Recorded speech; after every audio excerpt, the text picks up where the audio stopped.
In what was probably the toughest team the Colts have played to this point, the Indianapolis Colts drop a tough, hard-fought game to the Minnesota Vikings 21-13.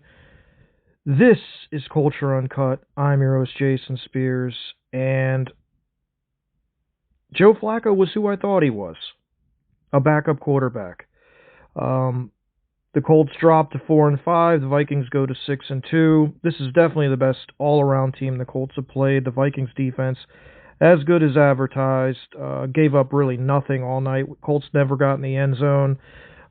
Did get two field goals on offense, but their only touchdown was on defense, and that was disappointing. It was what I expected. I don't know what these people were watching that expected Joe Flacco to go out there and dominate a team like this, but that was never going to happen. I was actually pretty disappointed with his play, as he had some of the same issues that Anthony Richardson had, frankly. Missing checkdowns, multiple checkdowns, overthrows, bad decisions. Not a great game for Joe Flacco, and he didn't give them the best chance to win, in my opinion. And I know a lot of people will disagree.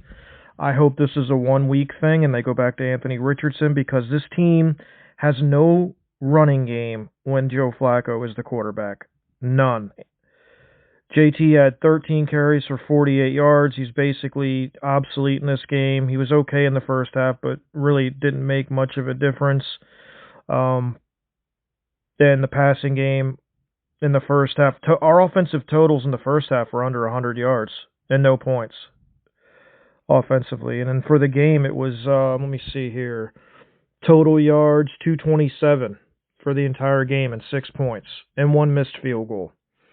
Flacco was 16-27 for 179 yards, one interception and one fumble, no touchdowns. Downs had a pretty good game. The Colts led 7-0 at the half on a Kenny Moore fumble return for a touchdown that gave them the lead. The defense really, even though the numbers look bad, really bought their ass off and played well enough to win. The offense was just they were just awful tonight. Didn't give the defense any help. And when you don't get any help from your offense, it's going to be tough to win in a scoring league. So you put up 6 points, you're not going to win. And you just look at the stats. I mean, a pick, a fumble, 7 penalties. Time of possession was 37 minutes to 23 for Minnesota. So the defense just got worn out. So I think the positive I take from this game is that I thought the defense, while they had, especially in the second half, they had a lot more trouble. They were facing a very good offense, a very good team with very good skill players, and I thought they did a good enough job to keep the Colts in the game and even win the game. Because I think 10 of the 13 points we scored were directly off turnovers. So I have no qualms with the defense. I thought Gus Bradley, for the most part, did a good job, and called a pretty solid game. But again, when your offense doesn't give you anything, field goals aren't beating anybody, and it's disappointing, but it's what I expected.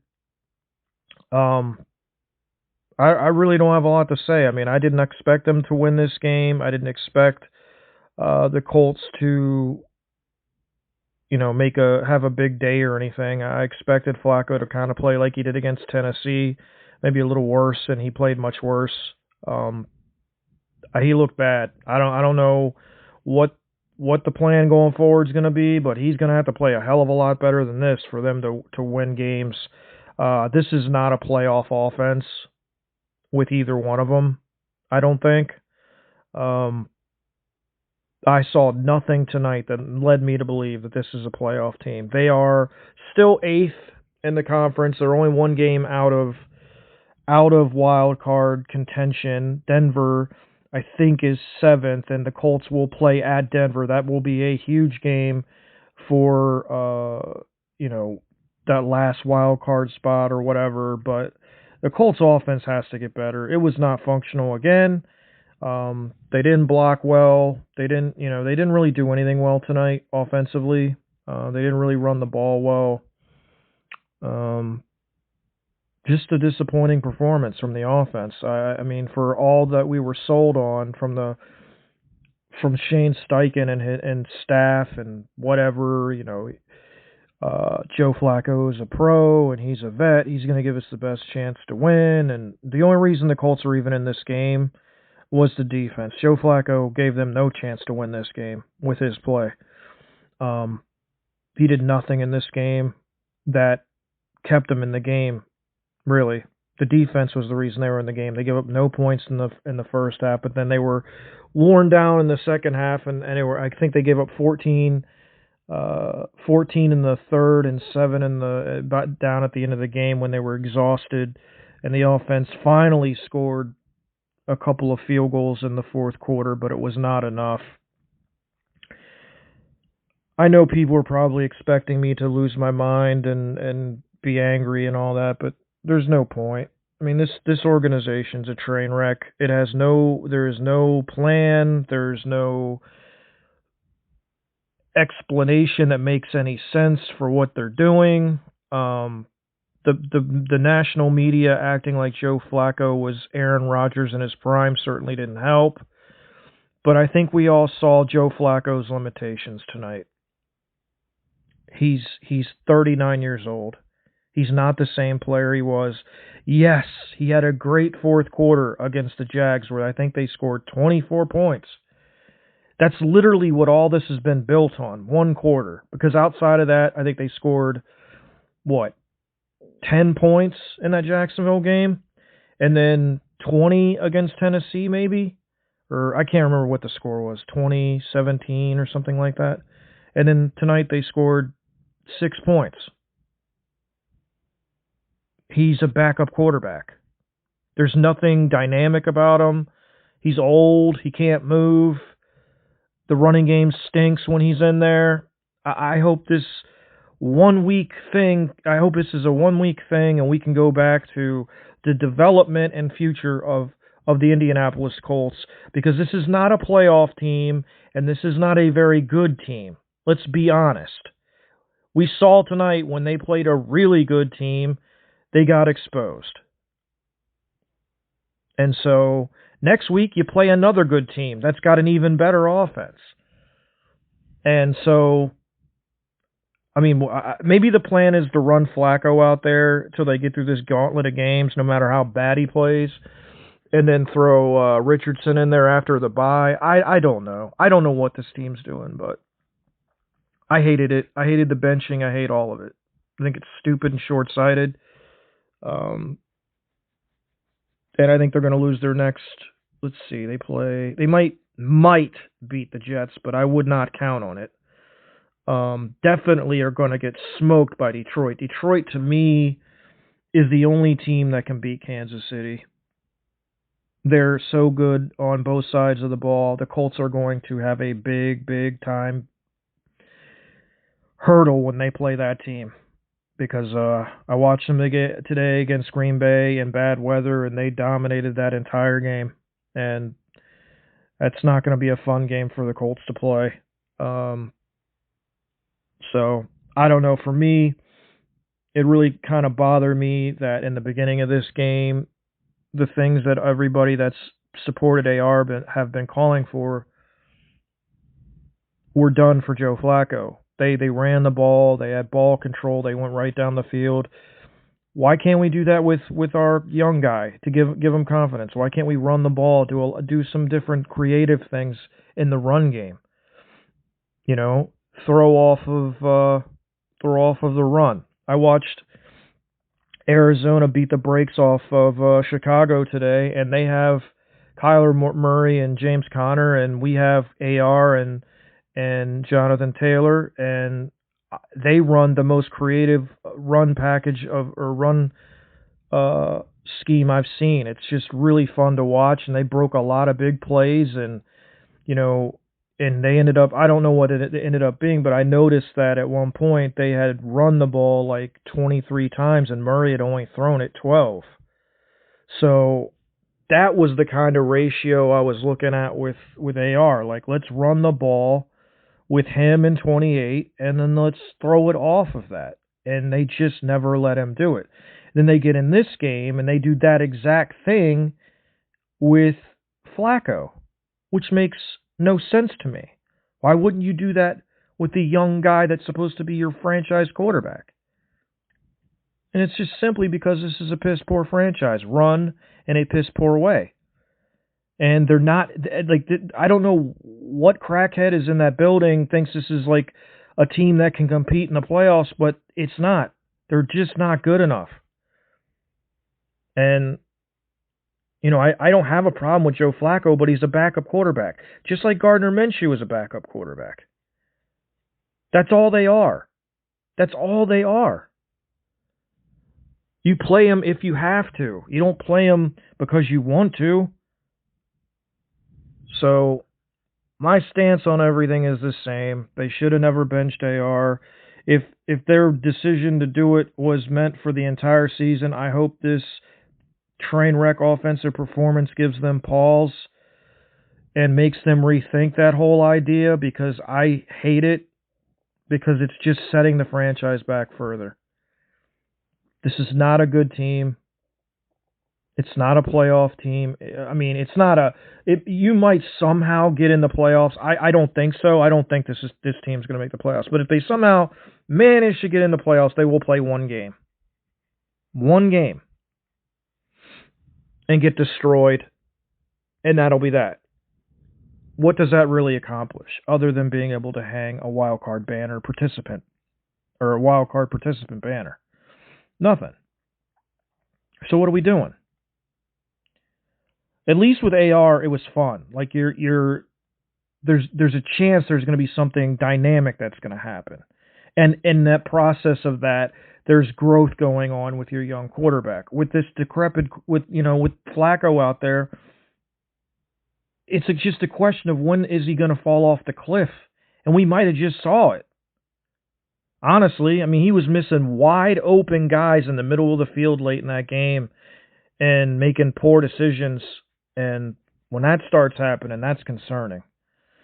So,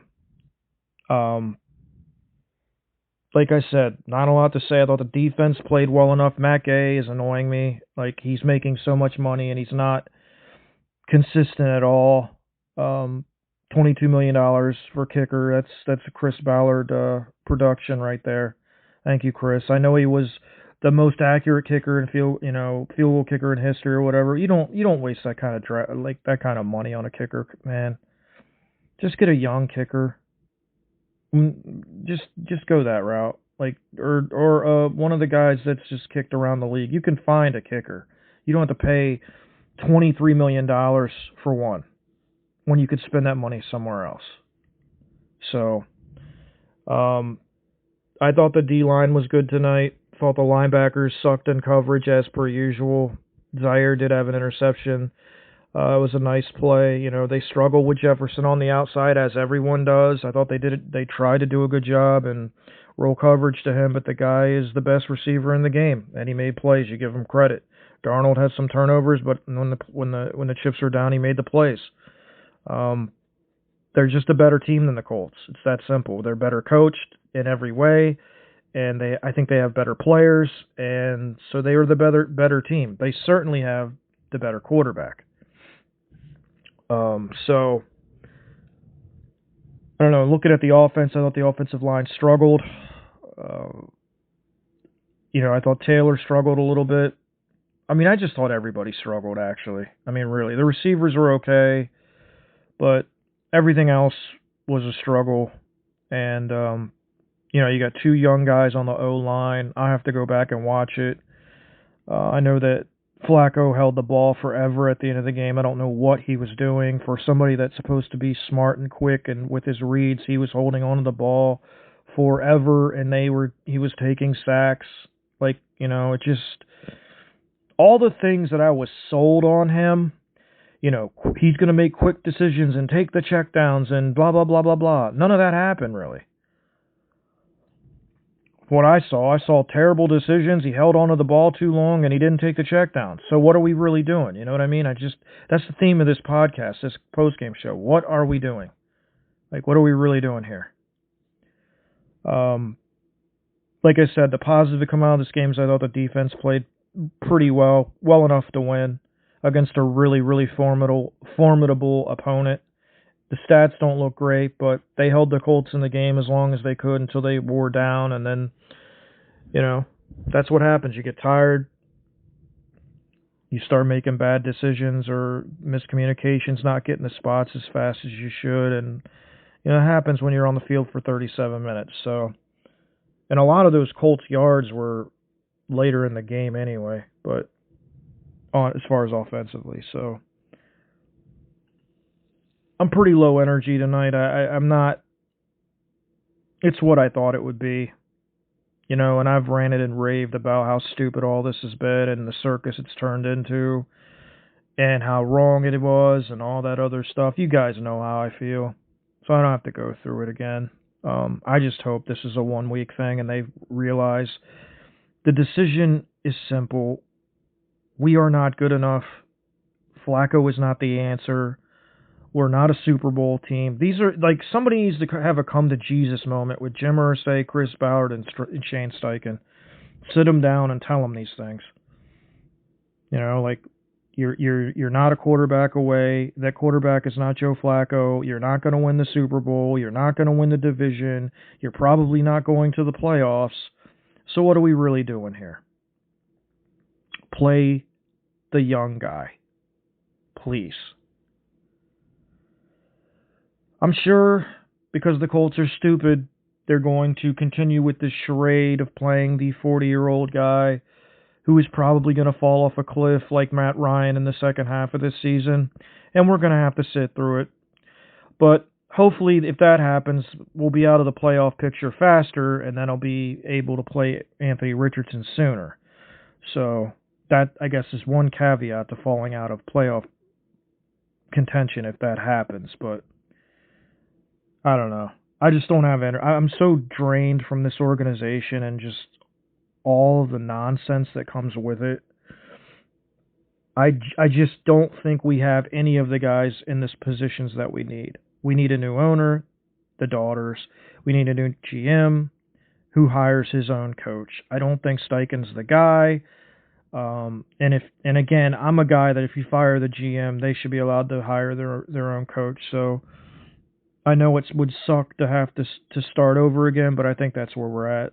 I really do. I think we're at square one again, and the sooner we turn this over, the better, I think, because I just am not seeing any type of growth from Steichen or from the staff or from Ballard there's no growth. Ballard is dug in. He's stubborn. He's just going to be what he is all the time.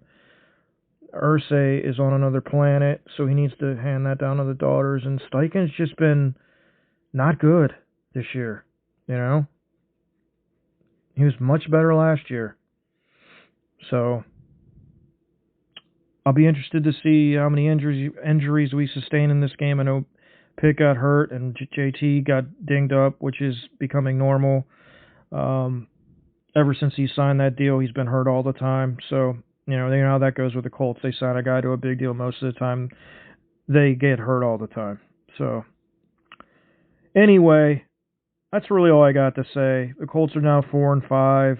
They got Buffalo next week at home. I think it's a 1 o'clock game. I'm sure that'll be a lot of fun. And then I think the Vikings go to 6-2. So they are in the thick of the hunt for a playoff spot in the NFC North. I think they're second. And it's going to be a battle with them in Detroit and Green Bay. I do think Detroit's probably the best team. But Minnesota, with that defense, they're no joke. So they went into Detroit and gave them a really, really tough game. Lost that one 31-29. So I do think that Minnesota's going to have something to say about the division before it's all said and done. So kudos to them. They played well. They coached well. They've got good players. They deserve to win. We did not do enough offensively. We didn't do anything. So with that, I'm going to wrap it up. I'll probably be back later in the week. I'm sure there's going to be some kind of circus that goes on this week that we're going to have to talk about. So I'm sure I'll be back for that, and I'll have a lot more energy. But it's almost midnight here on the East Coast, and I am pretty done. ready to go to bed and put this train wreck of a night behind us. Really train wreck of a week, honestly. It's just been a disaster from start to finish. Since last Sunday, the last 2 games, man, just not great. So, hope everybody has a good night and a good week, and I will talk to you soon. This has been COLTure Uncut with your host, Jason Spears.